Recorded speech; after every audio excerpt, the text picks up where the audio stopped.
കനക പറയാണ് ഇനിയിപ്പോ കല്യാണം കഴിഞ്ഞ് പോയിട്ടുണ്ടെങ്കിൽ ഇവളുടെ ഭർത്താവായിരിക്കും ഇതിലൊക്കെ ഇതാവാൻ പോകുന്നതെന്ന് പറയട്ടെ. അപ്പൊ അതാ പറഞ്ഞ ഞാൻ ഇനി കല്യാണം കഴിക്കുന്നില്ല എന്നൊക്കെ നന്ദു ഇങ്ങനെ പറയാണ്. പിന്നീട് അതുപോലെ തന്നെ നയന പറയുന്നുണ്ടായിരുന്നു നമ്മളിവിടെ ഒത്തുകൂടി എന്ന് അറിഞ്ഞിട്ടുണ്ടെങ്കിൽ ആദർശേട്ടനെ വിളിച്ചില്ലെങ്കിൽ ആദർശേട്ടന് വലിയ പരാതി ആയിരിക്കും എന്ന് പറയൂട്ടോ. അപ്പൊ അത് സാരല്ലേ മോളെ, ഇനിയിപ്പോ വിഷു അല്ലേ വരാൻ പോകുന്നത്. അപ്പൊ വിഷുവിന്റെ അന്ന് നിങ്ങൾ നിങ്ങളുടെ ഭർത്താക്കന്മാരെയും കൂട്ടി ഇങ്ങോട്ട് പോരും, നമുക്ക് ഇവിടുന്ന് ഒരുമിച്ച് സദ്യയൊക്കെ കഴിക്കാമെന്ന് പറയാണ് കേട്ടോ. അപ്പൊ നയനക്ക് സന്തോഷമാവുന്നുണ്ട്. പക്ഷെ നവ്യ പറയുന്നുണ്ടായിരുന്നു അബീനെ ഇതിനൊന്നും പ്രതീക്ഷിക്കേണ്ട, അവന് നേട്ടുണ്ടാക്കുന്ന കാര്യത്തിന് മാത്രമേ അവൻ വരുള്ളൂ. അപ്പൊ ഞാനും അതുപോലെ തന്നെ നയനി ആദർശേട്ടൻ വരുന്ന സമയത്ത് ഞാൻ അവരുടെ കൂടെ വന്നോളാം, അബി വരുന്നു തോന്നുന്നില്ല, അവനും അവന്റെ അമ്മയ്ക്ക് ഇപ്പോഴും ഇങ്ങനെ പണത്തിന്റെ പിറകെയാണ് എന്നൊക്കെ ഇങ്ങനെ പറയൂട്ടോ. അപ്പൊ അതിങ്ങനെ കേൾക്കുന്ന സമയത്ത് നയനിക്കും ഗോവിന്ദനും എല്ലാവർക്കും ഇങ്ങനെ ഒരു ചെറിയ സങ്കടമൊക്കെ വരുന്നുണ്ട് കേട്ടോ അബിയുടെ കാര്യം പറയുമ്പോ. പിന്നീട് വേണു ആണെങ്കിൽ വീട്ടിലേക്ക് എത്തുന്നുണ്ട്. അപ്പൊ അനാമിക്ക് രേവതി വേണുവിന്റെ കാത്തിരിക്കുകയാണല്ലോ, അതുകൊണ്ട് തന്നെ വണ്ടിയുടെ ശബ്ദം കേൾക്കുമ്പോ തന്നെ അവര് ചാടി പുറത്തേക്ക് വരുന്നുണ്ടായിരുന്നേ. അപ്പൊ വേണുവിന്റെ മുഖത്ത് വലിയ സന്തോഷമൊന്നുമില്ല.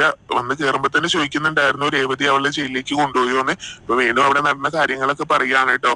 ഇങ്ങനെ കോടതിയുടെ വിധി പറയുന്ന സമയത്തൊക്കെ പബ്ലിക് പ്രോസിക്യൂട്ടർ അവളെ ഇങ്ങനെ ശരിക്കും വെള്ളം കുടിപ്പിച്ചു. പക്ഷെ അതിനുശേഷം ഇങ്ങനെ അവിടെ ഈ സംഭവം നടന്ന സ്ഥലത്ത് ഒരു ക്യാമറ ഉണ്ടായിരുന്നു. അപ്പൊ അവിടെ നടന്ന കാര്യങ്ങളൊക്കെ ആ ക്യാമറയിൽ പതിഞ്ഞിട്ടുണ്ട്. അതുകൊണ്ട് അവളെ കോടതി വെറുതെ വിട്ടു എന്ന് പറയട്ടോ. അപ്പൊ അങ്ങനെയുള്ളപ്പോ സാക്ഷിമൊഴികളൊക്കെ ഇങ്ങനെ എതിരാവുമല്ലോ എന്ന് പറയും. നടന്ന കാര്യങ്ങളൊക്കെ ക്യാമറയിൽ പതിഞ്ഞ പിന്നെ അതല്ലേ ജഡ്ജി കണ്ടാല് അതല്ലേ വിലക്ക് എടുക്കുള്ളൂ. അപ്പൊ അതുകൊണ്ട് ആ കാര്യങ്ങളൊക്കെ പറയുന്നുണ്ടായിരുന്നു. അത് ജഡ്ജിനെ കാണിച്ചു എന്നൊക്കെ പറയണ്ടപ്പോ അനാമിക്കാണെങ്കിലും ആകെ ദേഷ്യം വരുന്നുണ്ടായിരുന്നേ.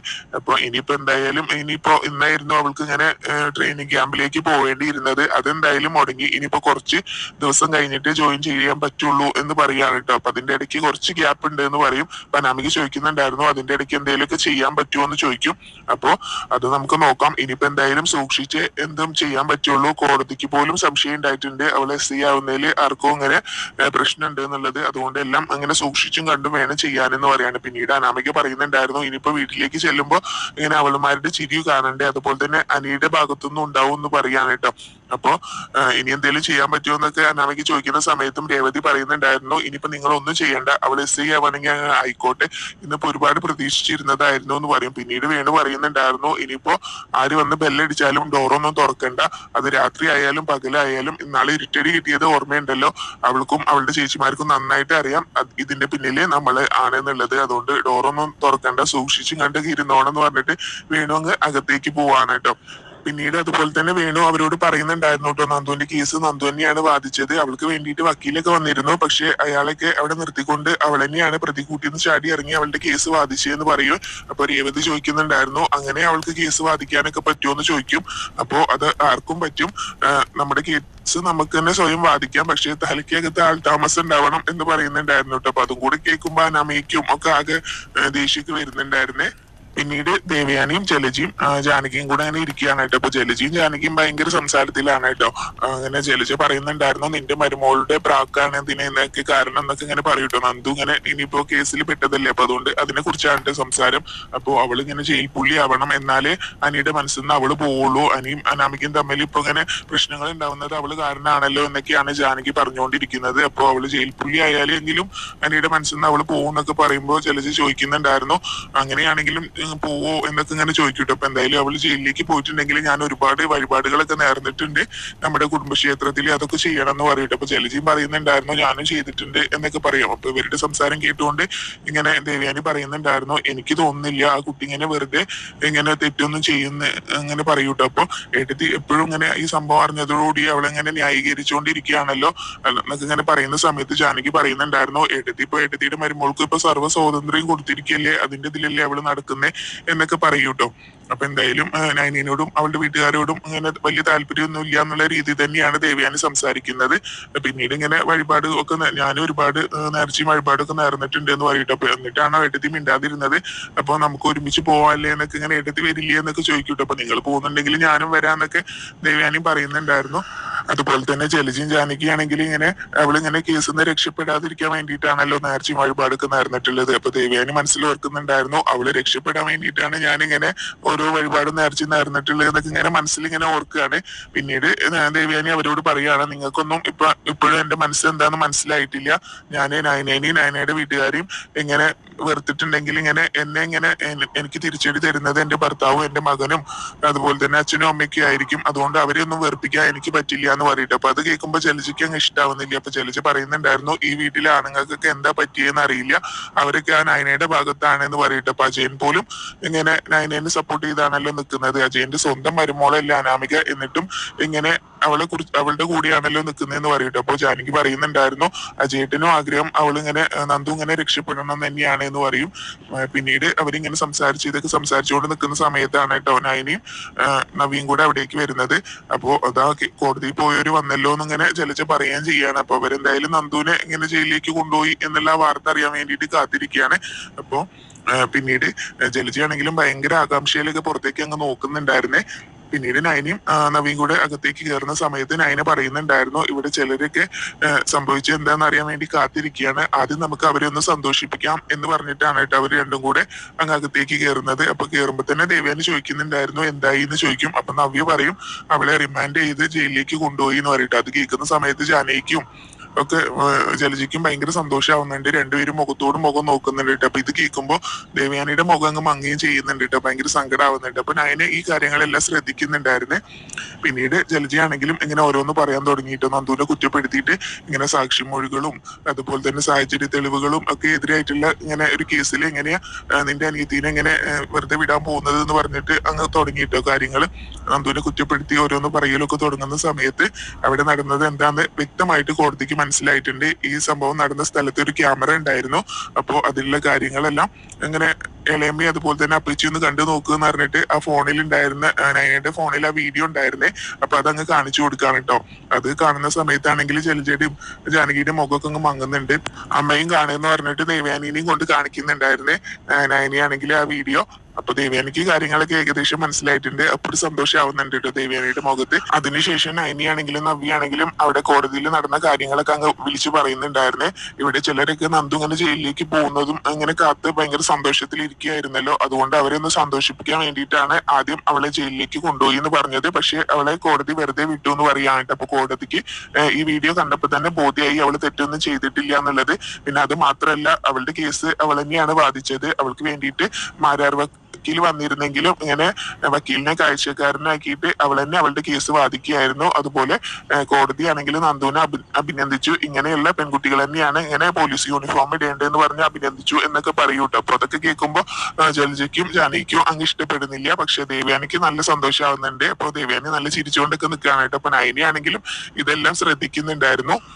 നന്ദുവിനെ കോടതി വെറുതെ വിട്ടു എന്ന് പറഞ്ഞപ്പോ തന്നെ ജലജ പറയുന്നുണ്ടായിരുന്നു, നിങ്ങളൊക്കെ അങ്ങോട്ട് പോയപ്പോ തന്നെ ഉറപ്പാണ് ഈ കേസ് അട്ടിമറിക്കും എന്നുള്ളത് എന്ന് പറയുമ്പോ നയന പറയുന്നുണ്ടായിരുന്നു, തെറ്റ് ചെയ്തിട്ട് ഈ കേസ് അട്ടിമറിക്കാനുള്ള കഴിവൊന്നും ഞങ്ങൾക്കില്ല, ഞങ്ങൾ നന്ദു ഒരു തെറ്റും ചെയ്യില്ല എന്ന് ഞങ്ങൾക്ക് നല്ല ബോധ്യമുണ്ട്, അവളിങ്ങനെ വെറുതെ ആരെയും കയറി തല്ലില്ല എന്നും ഞങ്ങൾക്ക് അറിയാം എന്നൊക്കെ പറയൂട്ടോ. പിന്നെ എന്തായാലും ജലജയ്ക്കും ജാനകിക്കും ഇതൊരു തിരിച്ചടി കിട്ടിയ പോലെ തന്നെയായി. അപ്പൊ ഇവരിങ്ങനെ സംസാരിച്ചുകൊണ്ട് നിൽക്കുമ്പോൾ തന്നെ ആദർശ് നയനയുടെ ഫോണിലേക്ക് വിളിക്കുന്നുണ്ട്. അപ്പൊ ആദർശേട്ടനാണെന്ന് പറഞ്ഞ് നയന കോൾ എടുക്കുന്നുണ്ടായിരുന്നു. അപ്പൊ ആദർശാണെങ്കിലും നന്ദുവിന്റെ കാര്യം അറിയാൻ വേണ്ടിയിട്ട് വിളിച്ചത് തന്നെയാണ്. അപ്പൊ നന്ദു രക്ഷപ്പെട്ടു എന്ന് പറയൂട്ടോ. എന്നിട്ട് നയന പറയുന്നുണ്ടായിരുന്നു, ബാക്കി കാര്യങ്ങൾ ഞാൻ അവിടെ നേരിൽ വന്നിട്ട് പറയാന്ന് പറഞ്ഞ് കോള് കട്ട് ചെയ്യാണ്. പിന്നീട് അങ്ങനെ ഞാനൊന്ന് ഓഫീസിലേക്ക് പോവാണെന്ന് ദേവയാനിയോട് പറയുന്ന സമയത്ത് ദേവയാനി ജാനകിനോടും ജലജയനോടും പറയുന്നുണ്ടായിരുന്നു, എനിക്കും ഒന്ന് പുറത്തു പോകണം, ഒരാളെ കാണാനുണ്ട് എന്ന് പറയൂട്ടോ. അപ്പൊ ഞാനൊന്ന് പുറത്തു പോയിട്ട് വരാന്ന് പറയുമ്പോ നയന ദേവയാനിയോട് ചോദിക്കുന്നുണ്ടായിരുന്നു, അമ്മ എന്നാ പുറത്തു പോകുന്ന സമയത്ത് എന്നെ ഒന്ന് ഓഫീസിലാക്കൂന്ന് ചോദിക്കട്ടോ. അപ്പൊ നീയും കൂടെ വന്നോ എന്ന് പറയുന്നുണ്ടായിരുന്നു. പിന്നീട് നവ്യാണെങ്കിലും നയനോട് ചോദിക്കുന്നുണ്ടായിരുന്നു, നമുക്ക് ഈ സന്തോഷം ഒരു കേക്ക് മുറിച്ച് ഇങ്ങനെ ആഘോഷിക്കേണ്ടതെന്ന് പറയൂട്ടോ. അപ്പൊ നയന പറയാണ്, അത് ഞാൻ ഓഫീസിൽ പോയി വന്നിട്ട് മതി എന്ന് പറഞ്ഞിട്ട് നയന ഞാൻ ഡ്രസ്സൊക്കെ ഒന്ന് മാറിയിട്ട് വരാന്ന് പറഞ്ഞ് അവിടുന്ന് പോവാണ്. പിന്നീട് നവ്യാണെങ്കിലും ജാനകിനോട് പറയുന്നുണ്ടായിരുന്നു, ഇനിയിപ്പോ മരുമോളെ അവളുടെ അച്ഛനെയൊക്കെ വിളിച്ചിട്ട് പറഞ്ഞോ അടുത്ത കള്ളക്കേസ് ഉണ്ടാക്കാനെന്ന് പറയൂട്ടോ. അപ്പൊ ജാനകി ചോദിക്കുന്നുണ്ടായിരുന്നു, അവരതിന് എന്താ ചെയ്തതെന്ന് ചോദിക്കും. അപ്പൊ നവ്യ പറയുന്നുണ്ടായിരുന്നു, അവരെന്താ ചെയ്തതെന്നൊക്കെ അവർക്ക് നന്നായിട്ട് അറിയാം, അനാമികയുടെ അച്ഛന്റെ സാന്നിധ്യത്തിൽ തന്നെയാണ് നന്ദുവിന്റെ കേസിന്റെ വിധിയെല്ലാം പറഞ്ഞത്. ആ സമയത്ത് അയാളുടെ മുഖത്ത് ഭയങ്കര സങ്കടവും ദേഷ്യവും എല്ലാം കാണായിരുന്നു എന്ന് പറഞ്ഞിട്ട് നവ്യ അവിടുന്ന് അങ്ങ് പോവാണ്. പിന്നീട് ഇനിയിപ്പോ വഴിപാടൊക്കെ ചെയ്യണോ എന്ന് ജാനകി ഇന്നിങ്ങനെ ചോദിക്കൂട്ടോ. അപ്പൊ എന്തിനാ വെറുതെ വഴിപാട് ചെയ്യുന്നത്? കുടുംബക്ഷേത്രത്തിൽ പോയിട്ട് നമ്മൾ അർച്ചന ഇതൊന്നും ചെയ്തിട്ട് ഒരു കാര്യമില്ല. അങ്ങനെ ഭഗവാന്മാരും എല്ലാ ദൈവങ്ങളൊക്കെ അവൾക്കൊപ്പാണ്. പിന്നെ നമ്മൾ എന്തിനു വഴിപാട് ചെയ്യണം എന്ന് പറയൂട്ടോ ജാനകി ആണെങ്കിലും ജലജയാണെങ്കിലും. ആ കാര്യം നടന്നില്ലല്ലോ. അപ്പൊ അതുകൊണ്ട് അതിന്റെ ഒരു വിഷമത്തിലാണ്. പിന്നീട് നന്ദും ഫ്രണ്ട്സും കൂടെ സംസാരിക്കുകയാണ് കേട്ടോ. അപ്പൊ വേണു കള്ളക്കേസിൽ കുടുക്കിയ കാര്യം തന്നെയാണ് അവർ പറഞ്ഞുകൊണ്ടിരിക്കുന്നത്. അപ്പൊ അയാളാണെങ്കിലും ഇങ്ങനെ ഓരോന്ന് ചെയ്ത് അയാൾക്ക് ഇതൊന്നും ഇങ്ങനെ നേരത്തെ കിട്ടിയതൊന്നും പോരല്ലേ, ഇനിയും നമുക്ക് മതിൽ ചാടേണ്ടി വരുമോ എന്നൊക്കെ ചോദിക്കുകയാണ് കേട്ടോ നന്ദുവിനോട്. അപ്പൊ അതെന്തായാലും വേണമെന്ന് നന്ദു പറയുന്നുണ്ടായിരുന്നു. പുറത്ത് പരിക്കൊന്നും ഇല്ലാത്ത രീതിയിൽ നമുക്ക് എന്തായാലും രണ്ടെണ്ണത്തിന് നന്നായിട്ട് കൊടുക്കണം എന്നാണ് പറയുന്നത്. അനാമികയ്ക്കും കൊടുക്കണ്ടേ എന്ന് കൂട്ടത്തിലുണ്ടായിരുന്ന ഒരുത്തം ഇങ്ങനെ ചോദിക്കുന്നുണ്ടായിരുന്നേ. അപ്പൊ അവളിപ്പോ അനന്തപുരിയിലാണെന്നാണ് തോന്നുന്നത്. അവിടെ കയറിയിട്ട് എന്തായാലും അവളെ അടിക്കാൻ പറ്റില്ലല്ലോ. അവളുടെ വീട്ടിലാണെങ്കിൽ അവൾക്കും കൂടെ ചേർത്ത് കൊടുക്കായിരുന്നു എന്ന് പറയൂട്ടോ. അല്ലെങ്കിലും ഇങ്ങനെ അവളുടെ അച്ഛനും അമ്മയ്ക്കും കൊടുത്താൽ മതിയല്ലോ, അത് അവൾക്ക് കിട്ടുന്നതിന് തുല്യം തന്നെയല്ലേ എന്ന് പറയുമ്പോൾ അതിന് അവൾക്ക് അച്ഛനോടും അമ്മേനോടും വലിയ സ്നേഹമൊന്നുമില്ല, അവളിങ്ങനെ ഒരു സ്വാർത്ഥയാണ് എന്നൊക്കെ പറയൂട്ടോ. അവൾക്ക് കിട്ടിയാലും അവൾക്ക് കിട്ടരുത് എന്നാണ് അവളുടെ വിചാരം എന്ന് പറയും. അപ്പൊ ഇങ്ങനെ ഒരുത്തിയാണല്ലോ അനിയുടെ ഭാര്യയായിട്ട് വന്നത്, ഇതിനെല്ലാം കാരണം നീയാണ് എന്നിങ്ങനെ നന്ദുവിനോട് പറയുമ്പോൾ ഇനിയിപ്പോ അതൊന്നും ഇങ്ങനെ പറയണ്ടെന്ന് പറയട്ടെ. എന്തായാലും നമുക്ക് ഇന്ന് വേണുവിന്റെ മതിലൊന്നും കൂടി ചാടണമെന്ന് നന്ദു മനസ്സിൽ ഉറപ്പിച്ചിട്ട് അവരോട് അത് പറയുന്നുണ്ടായിരുന്നേ. പിന്നീട് നൈനയും ദേവ്യാനിയും കൂടെ പോവാനായിട്ട്. അപ്പൊ നൈന ഇങ്ങനെ പറയുന്നുണ്ടായിരുന്നു, അങ്ങനെ അമ്മയ്ക്ക് അറിയാലോ നന്ദു തെറ്റൊന്നും ചെയ്യില്ല എന്ന്. ആദർശേട്ടനും അത് നന്നായിട്ട് അറിയാം. അപ്പൊ നന്ദു രക്ഷപ്പെട്ടതിന്റെ ഒരു സന്തോഷം അമ്മയുടെ ഉള്ളിന്റെ ഉള്ളിൽ ഇല്ലേ എന്ന് ചോദിക്കൂട്ടോ. അപ്പൊ ഞാൻ എന്തിനാ സന്തോഷിക്കുന്നത് എന്നൊക്കെ പറഞ്ഞിട്ട് ഭയങ്കര ദേഷ്യത്ത് തന്നെയാണ് കേട്ടോ ദേവ്യാനി നൈനയോട് സംസാരിക്കുന്നത്.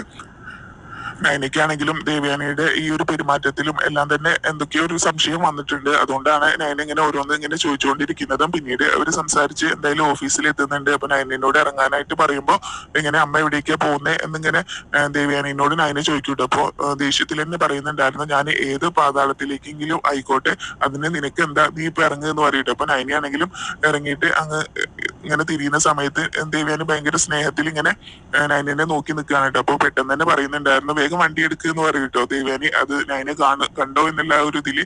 ഇപ്പൊ എന്തായാലും നൈന ഇങ്ങനെ അവിടെ ഇറങ്ങിയിട്ട് മനസ്സിൽ ഓർക്കുന്നുണ്ടായിരുന്നു, അമ്മ എവിടേക്കാ പോകുന്നത് ഒന്ന് അറിയണല്ലോ എന്നിങ്ങനെ മനസ്സിൽ ഓർക്കുകയാണ്. പിന്നീട് ദേവ്യാനി എന്തായാലും ആര്യർ വക്കീലിനെ കാണാനാണ് കേട്ടോ വരുന്നത്. അപ്പൊ വക്കീൽ അവിടെ കാത്തു നിൽക്കുന്നുണ്ടായിരുന്നു.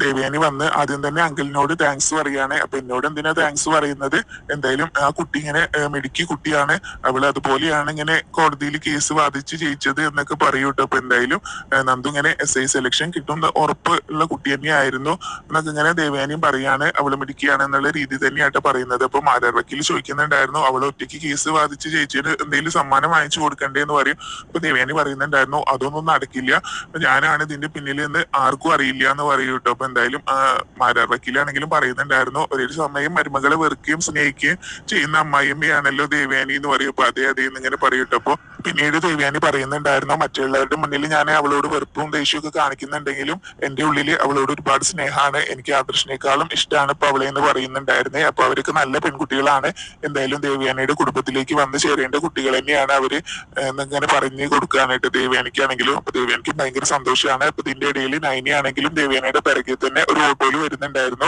അപ്പൊ വക്കീലും ദേവ്യാനി അവിടെ നിന്ന് സംസാരിക്കുന്നത് കാണുമ്പോൾ ഓട്ടോ കുറച്ച് പിറകിലായിട്ട് നിർത്താനായിട്ട് ഡ്രൈവറോട് പറഞ്ഞിട്ടുണ്ടായിരുന്നേ. അപ്പൊ അതുകൊണ്ട് തന്നെ അവിടെ ഇരുന്ന് ഇങ്ങനെ ഓട്ടോയിൽ ഇരുന്ന് ഇവര് സംസാരിക്കുന്നു എല്ലാം തന്നെ നൈന കാണുകയാണ്. അപ്പൊ നൈനയ്ക്ക് ഏകദേശം കാര്യങ്ങളൊക്കെ മനസ്സിലായി, നന്ദുവിന് വേണ്ടിയിട്ട് മാരാർ വക്കീലിനെ ഏർപ്പാടാക്കിയത് ദേവ്യാനിയാണെന്ന് എന്തായാലും നൈനയ്ക്ക് മനസ്സിലായിട്ടുണ്ടാവും. അങ്ങനെ നൈന ആ സത്യം തിരിച്ചറിഞ്ഞു. അപ്പൊ നൈന അവരെ നോക്കി നിൽക്കുന്നു കാണിച്ചുകൊണ്ടാണ് കേട്ടോ ഇന്നത്തെ എപ്പിസോഡ് അവസാനം.